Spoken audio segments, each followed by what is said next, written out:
bugungi kunda endokrin kasalliklari o'rtasida bolalarda uchraydigan eng ko'p kasallik bu buqoq kasalligi hisoblanadi.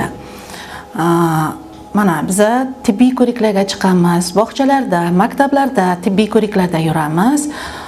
Bolalar o'rtasida eng ko'p uchraydigan bu buqoq bo'lib hisoblanadi.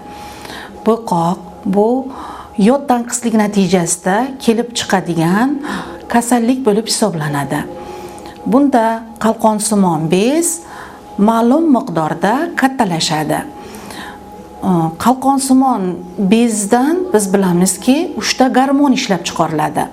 Triatronin, tetrayotronin hamda kalsitonin degan gormonlarni ishlab chiqaradi. Bu gormonlar organizm uchun juda muhim bo'lib hisoblanadi.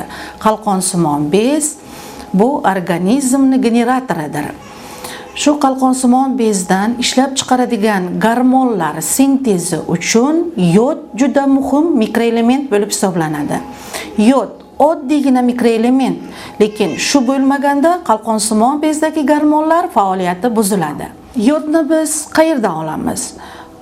Mikroelement yodni biz oziq-ovqatlar bilan, yeydigan oziq-ovqatlarimiz, ichadigan suvimiz hamda eng nimasi yodlangan osh tuzi bilan biz yod mikroelementini olamiz. Yod bu aytdikki, oziq-ovqatlar bilan organizmga tushib, qalqonsimon bezdan ishlab chiqaradigan gormonlar sintezida qatnashadi.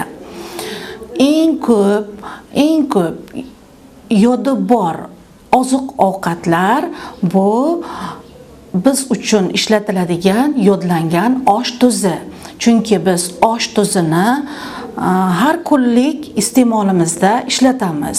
Yod tanqisligini natijasida bolalarda qanaqa klinikalar uchraydi? Buni 9 ta belgisi bor.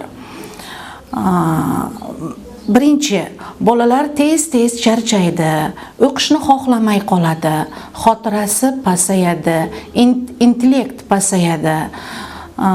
Ba'zi holatlarda shish bo'ladi, anemiya bo'ladi, gipotoniya, ya'ni juda organizm sustlashadi.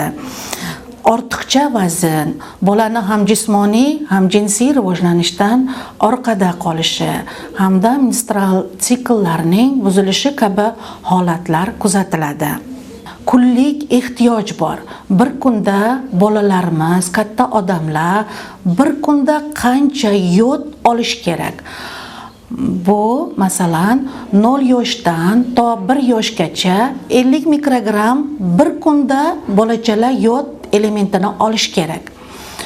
1 yoshdan to 6 yoshgacha 90 mikrogram sutkalik yod ehtiyoji.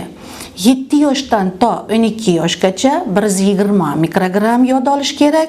7 yosh va kattalar uchun 150 mikrogram yod kunlik miqdori olish kerak.